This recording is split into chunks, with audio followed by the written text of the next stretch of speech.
So I have security cameras in my apartment. I installed them 2 years ago after a break-in attempt in our building, and my roommate Skylar knew about them. She helped me pick out the system. She was standing right next to me at Best Buy when I bought them. She watched me install them in the living room and kitchen. She knew exactly where they were, what they recorded, how long the footage saved to the cloud. She knew, and she still did what she did, in our living room, while I was in the hospital learning how to walk again. I need to write this out, because I have been sitting on something for 3 months now, and I am about to do something that will blow up my entire life. My best friend, my boyfriend, 7 years of friendship, almost 2 years of relationship, everything I thought I knew about the people closest to me, and I need someone to tell me if I am insane for what I am planning. Let me start from the beginning. Skylar and I met freshman year at Ohio State. Random roommate assignment in the dorms, one of those luck of the draw situations that ended up changing my whole life. She was from Toledo. I was from Columbus. We stayed up until 3 in the morning that first week just talking about everything. Our families, our fears, our dreams, the guys we thought were cute in our classes. By sophomore year, we were inseparable. We got matching tattoos junior year, these tiny little stars on our ankles that we thought were so meaningful at the time. We moved off campus together. After graduation, we both stayed in Columbus, got jobs, found a bigger apartment.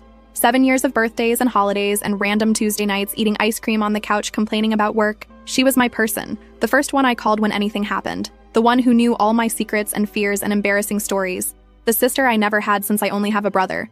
My boyfriend Owen came into the picture almost 2 years ago. We met at a Halloween party through mutual friends.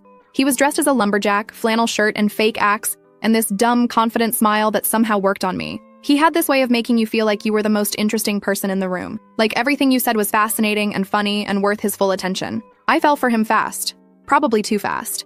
But he seemed so genuine, so into me, so different from the guys I had dated before who always seemed half-interested at best. Skylar and Owen got along great from the start. Similar sense of humor, both loved making fun of people, both thought they were way funnier than they actually were. I was happy about it. I wanted my best friend and my boyfriend to like each other. I encouraged them to hang out. I thought it was a good sign that they were comfortable together. I am such an idiot. The accident happened in February. I was driving back from visiting my parents on a Sunday evening about 40 minutes on the highway. Some guy in a pickup fell asleep and crossed the median, hit me head on. I don't remember the impact or the ambulance or the helicopter or the first 3 days in the ICU. What I know is what people told me later. Broken pelvis, shattered left femur, 4 broken ribs, collapsed lung, internal bleeding that almost killed me twice on the operating table. I was in the hospital for almost 7 weeks, then a month in a rehabilitation facility learning how to use my body again, then home with a wheelchair, then a walker, then a cane, physical therapy 3 times a week that made me want to scream, nights where I couldn't sleep because every position hurt, days where I wondered if I would ever feel normal again, and through all of it, Skylar was there. She visited me in the hospital almost every single day. She brought those cheap grocery store flower bouquets that I actually love because I think expensive flowers are a waste of money. She brought magazines and snacks and dry shampoo when I complained about my hair. She held my hand during the bad pain days. She cried with me when the doctor said I might need another surgery. She sat with my mom in waiting rooms for hours. She was perfect. Owen visited too, but not as much. He said hospitals made him uncomfortable. He said seeing me in pain was hard for him. He said he was dealing with it in his own way. I made excuses for him because that's what you do when you're in love and too exhausted and broken to question anything. When I finally came home from rehab, Skylar had cleaned the entire apartment, set up my room so I could navigate with the wheelchair, stocked the fridge with all my favorites, bought me new pajamas that were easy to get on and off. Owen came over that first night and made dinner for all 3 of us, and I sat at my own kitchen table feeling so grateful and loved and lucky. I was recovering, slowly, painfully, but recovering. 3 months after I got home, I was having a horrible pain night. Couldn't sleep, couldn't get comfortable, brain wouldn't stop. Around 2 a.m., I decided to check the security camera footage because I thought I heard something in the living room. We had been having issues with a drunk neighbor who kept trying our door handle late at night. I opened the app on my phone, scrolled back through the footage to check for anything weird, and I saw Skylar and Owen on our couch, not sitting, not talking. I watched my best friend with my boyfriend on the couch where I had recovered from surgery, where I did my physical therapy exercises, where I cried from pain while she rubbed my back and told me everything would be okay.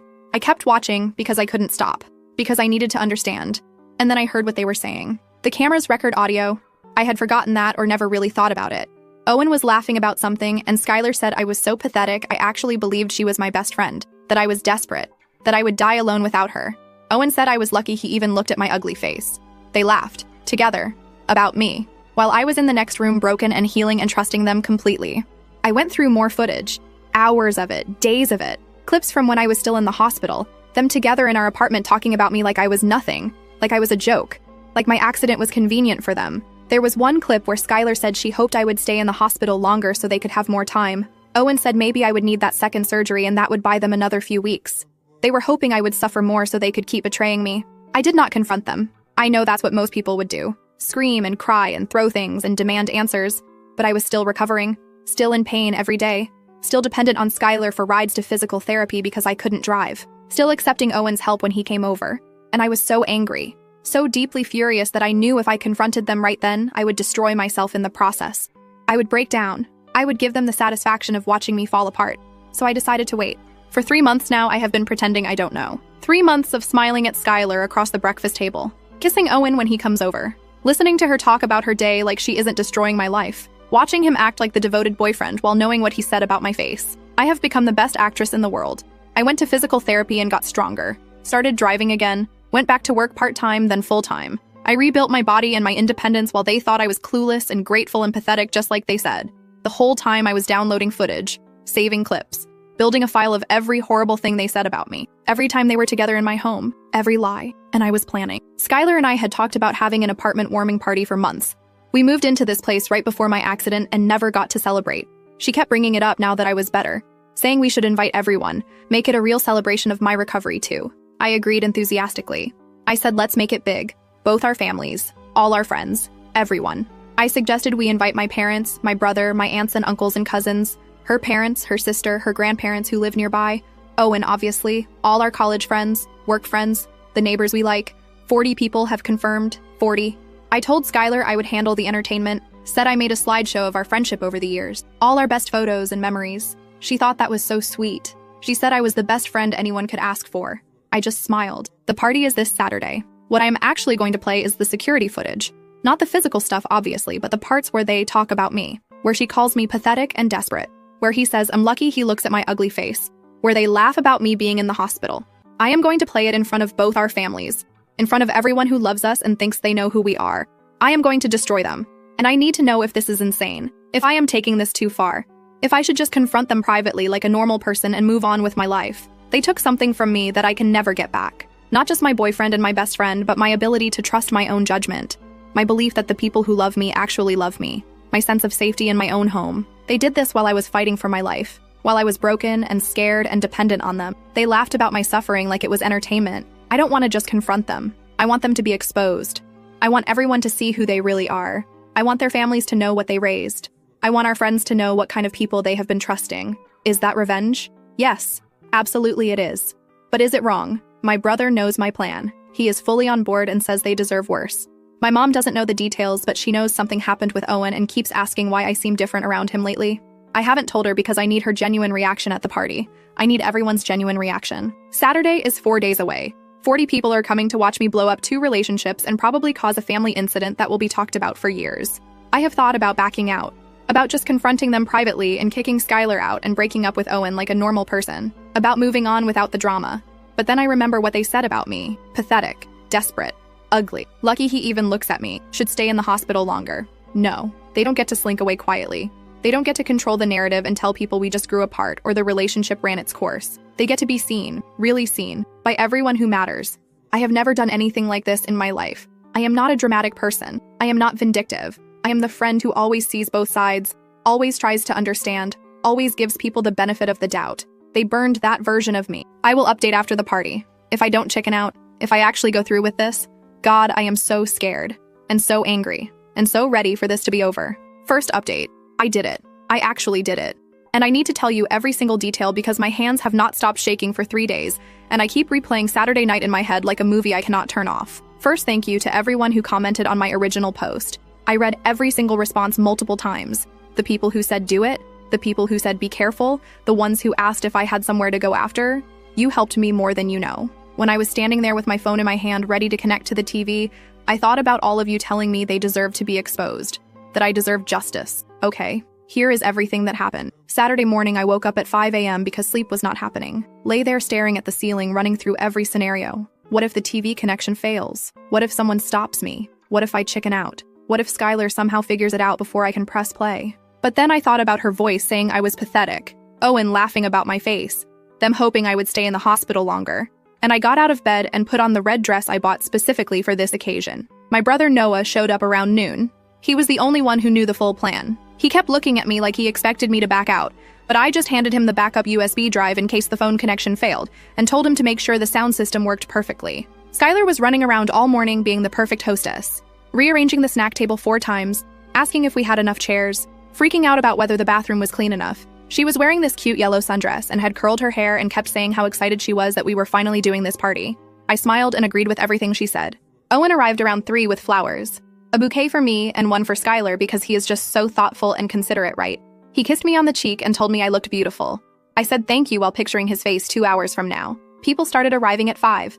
My parents first with my mom's spinach dip, then Skylar's parents with her grandmother Glenda, who is 82, and honestly the only person I felt guilty about because she did not deserve what she was about to see. Then our college friends, work friends, neighbors, my aunt and uncle from Cincinnati, Skylar's sister Rebecca with her husband. 40 people exactly. The living room was packed by 7. I watched Skylar work the room like she always does, hugging everyone, laughing at jokes, being the center of attention.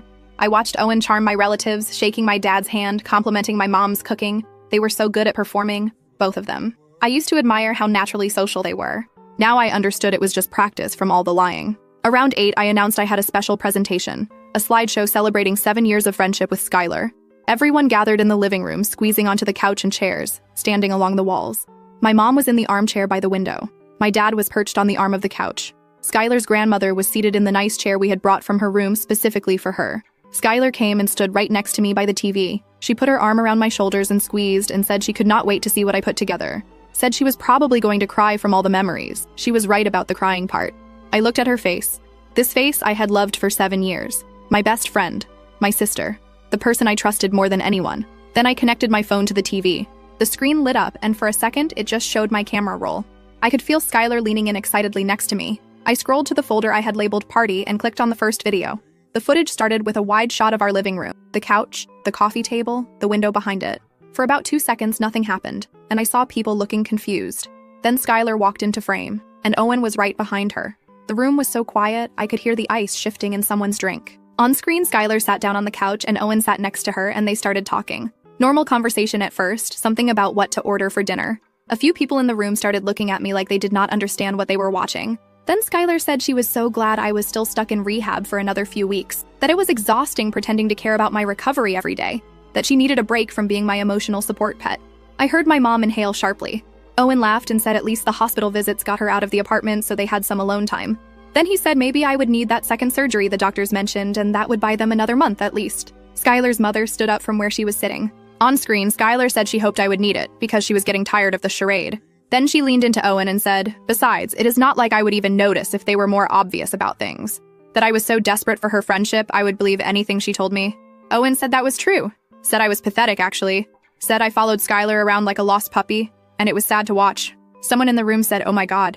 Skylar laughed and said the saddest part was that I actually thought Owen was in love with me, that I talked about our future together like it was real, that I had shown her engagement rings I liked and asked her opinion like she was going to be my maid of honor someday.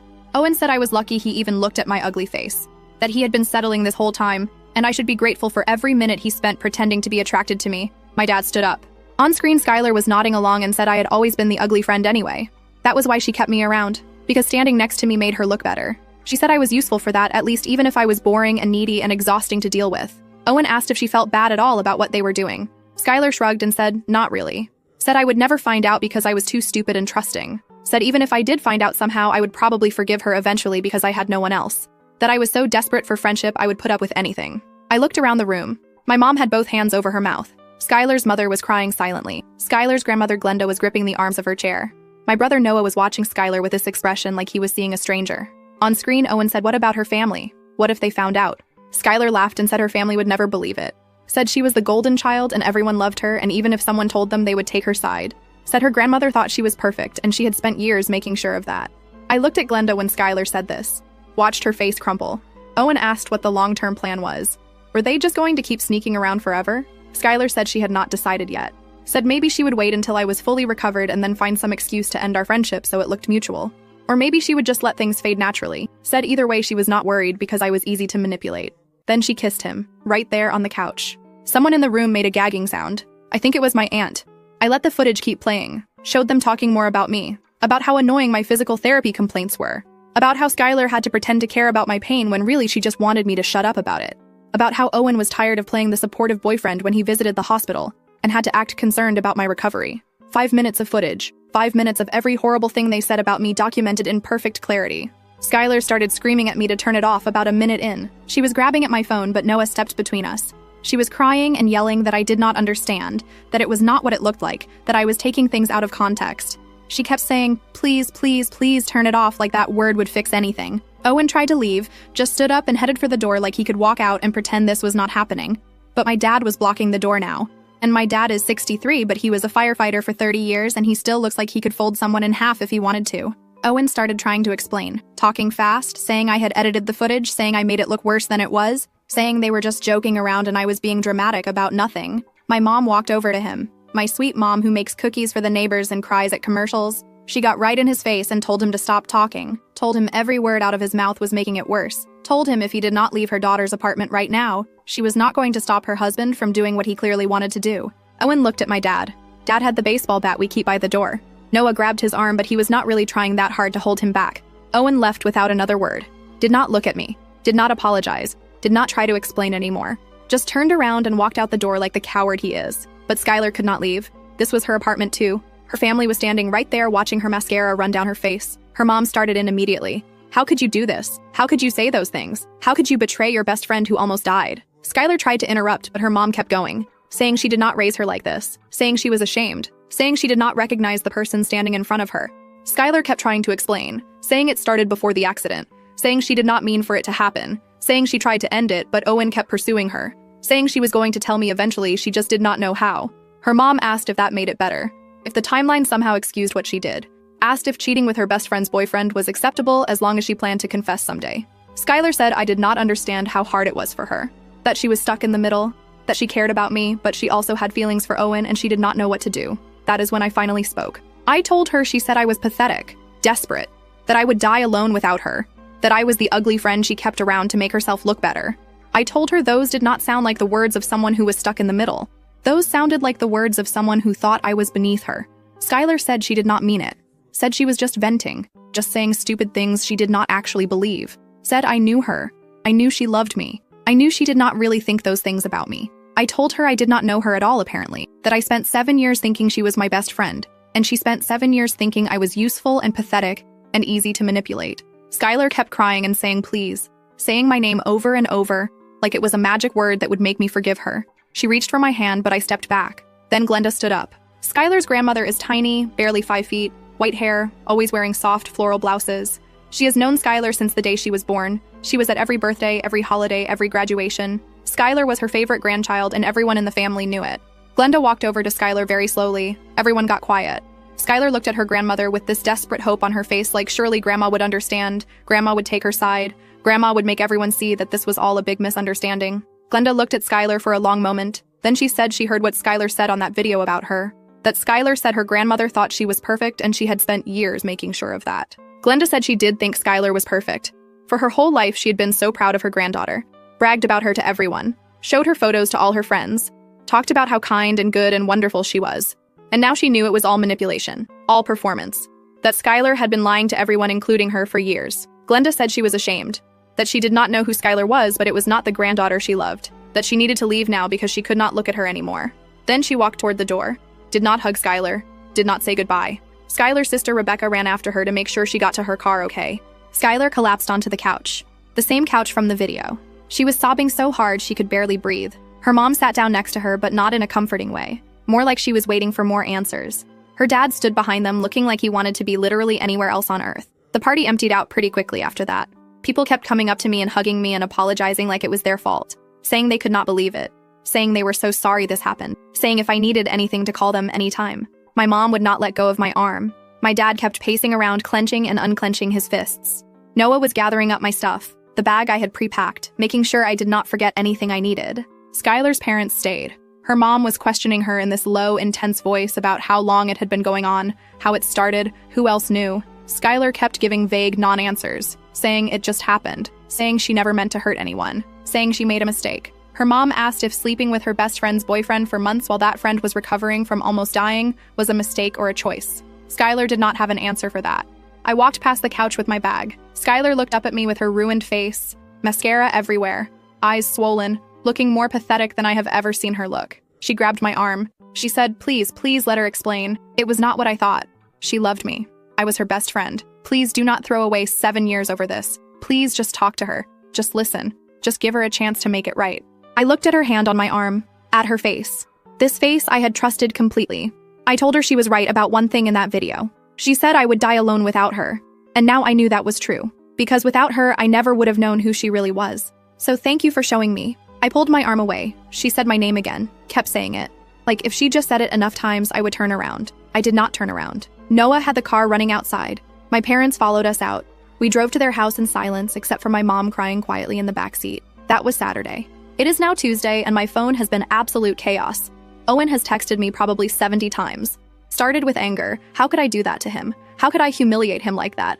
I had no right to air their private business in front of everyone. Then shifted to justification, saying what they did was wrong, but what I did was worse. Saying at least they kept it private and I made it public. Saying I violated his privacy by showing footage of him in my apartment.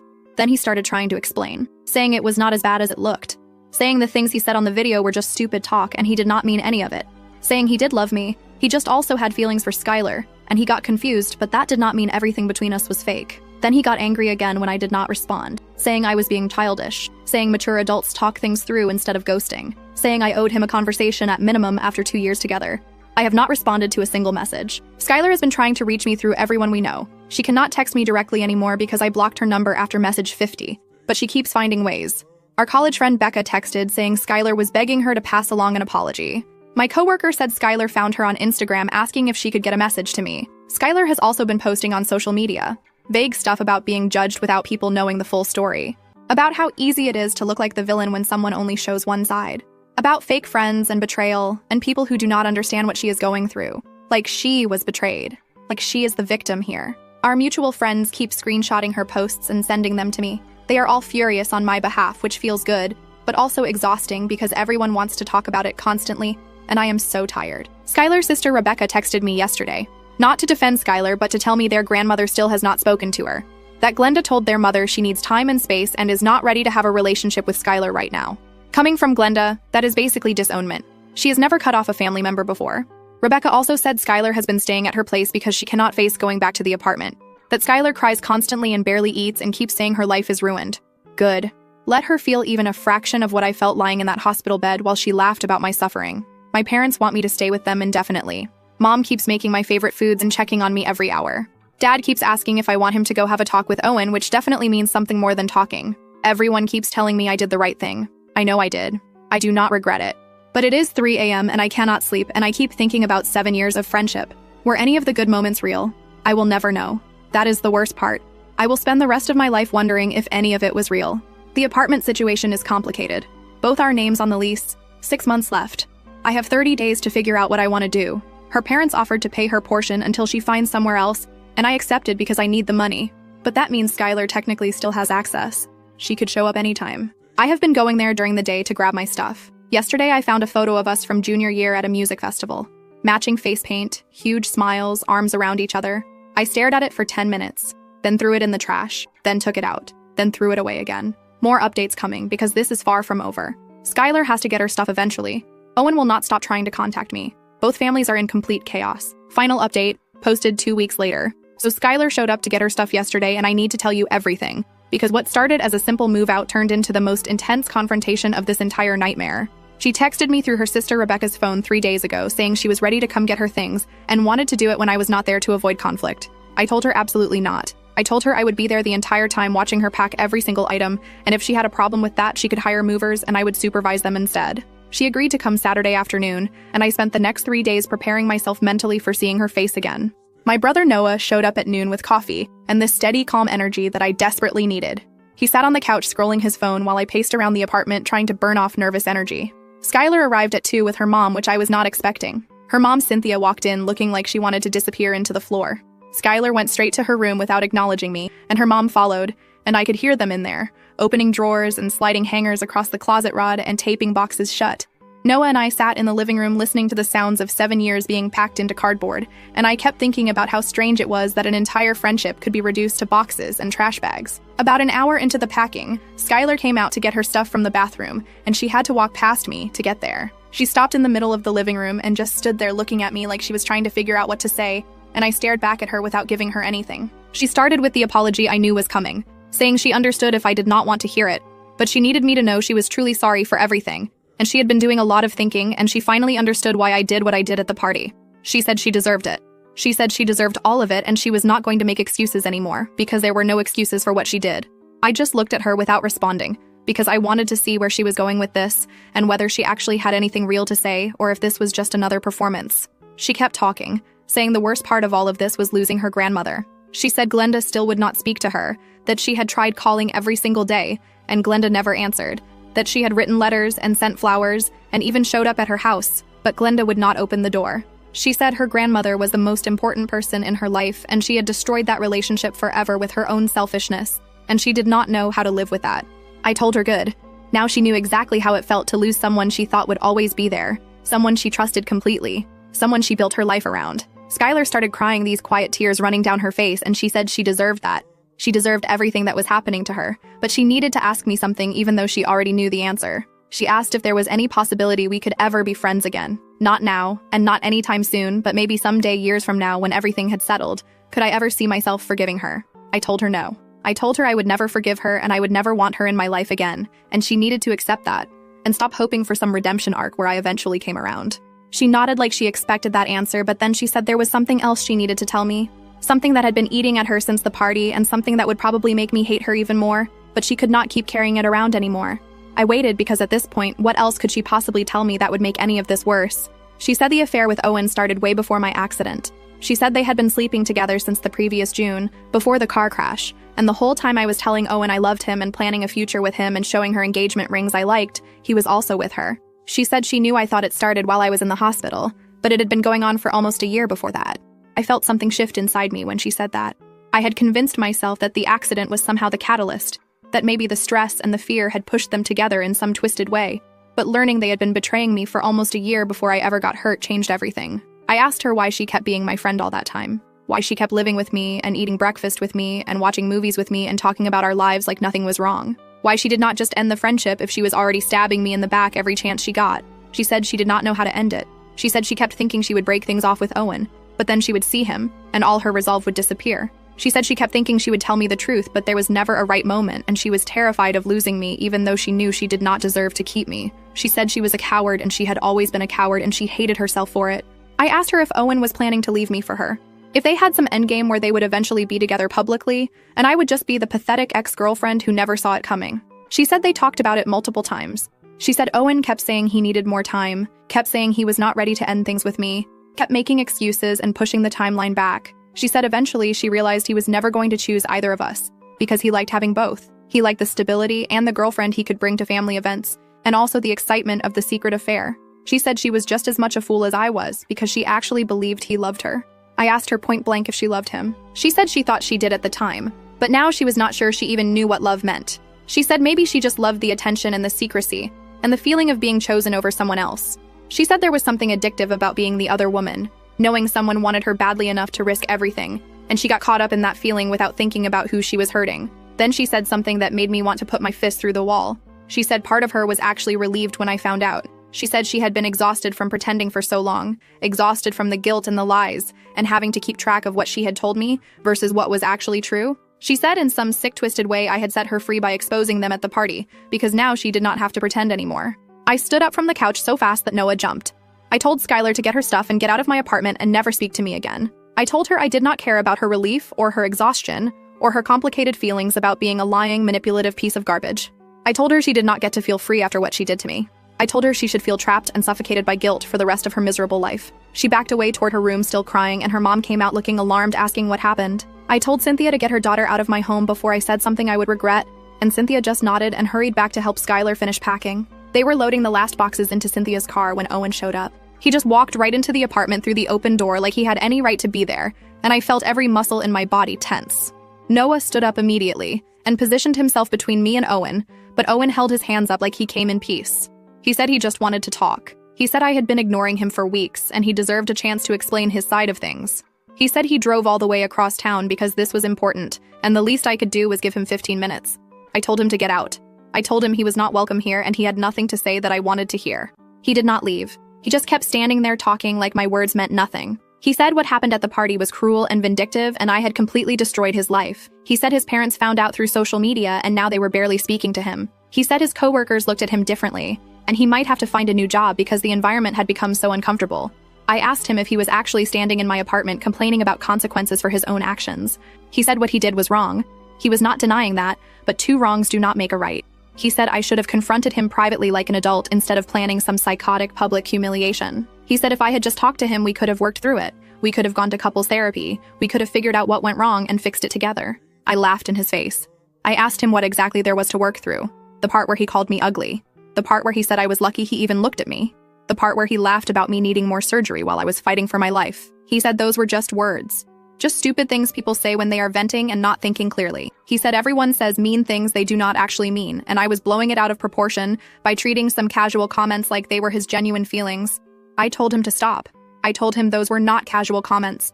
Those were his real thoughts coming out when he thought no one was watching. I told him I heard everything he said about my face and my desperation and my pathetic belief that he loved me. I told him he showed me exactly who he was and I believed him. He got angry then because Owen always got angry when he was not getting his way. He said I was being dramatic like always. He said this was exactly why he started seeing Skylar in the first place, because I was exhausting and needy and impossible to please, and Skylar was fun and easy and did not make everything into a federal case. Noah took a step forward and told Owen he had about 10 seconds to get out before things got physical. Owen ignored him and kept his eyes on me. He said I was going to regret this someday. He said I was going to wake up alone and realize I threw away the best relationship I ever had over wounded pride. He said no one else was going to want me. No one else was going to put up with my intensity and my trust issues and whatever psychological damage this whole thing had done to me. He said I would end up exactly like Skylar predicted in that video. Pathetic and desperate and dying alone. I walked right up to him until I was close enough to see the pores on his nose and I told him Skylar was right about one thing. I was desperate. Desperate enough to convince myself someone like him was capable of love. Desperate enough to ignore every red flag because I wanted so badly to believe I had found my person. Desperate enough to waste almost 2 years on a man who thought being with me was doing me a favor. I told him I would rather spend the rest of my life alone than spend one more second with someone who thinks loving me is charity. He opened his mouth to respond, but Noah grabbed his shoulder and physically turned him toward the door. Skylar had been standing in the hallway watching the whole confrontation through the open door. She had this expression on her face like she was seeing Owen clearly for the first time, like maybe she finally understood that he never loved either of us, that we were both just convenient options for someone who could not be alone. She finished loading her last box without saying a word. Before she got into her mom's car, she turned around and looked at me one more time and said she was sorry. She knew it did not mean anything, but she needed to say it one last time. I told her goodbye. Not I forgive you. Not I hope you figure your life out. Just goodbye. And she got in the car and Cynthia drove away, and 7 years ended in a parking lot on a random Saturday in November. I went back inside and sat on the couch and cried, while Noah sat next to me not saying anything because sometimes the best thing someone can do is just exist beside you while you fall apart. That was yesterday. I am getting my tattoo covered next month. Found an artist who does beautiful botanical work. The little star is becoming a wildflower, something that grows even in harsh conditions. It felt right. I survived a car accident that should have killed me. I survived months of learning to walk again. I survived discovering that my entire life was built on lies. I can survive being alone. I can survive rebuilding. I can survive becoming someone who never lets herself be fooled again. Thank you to everyone who followed this story. You were better friends to me than either of them ever were. I am going to be okay.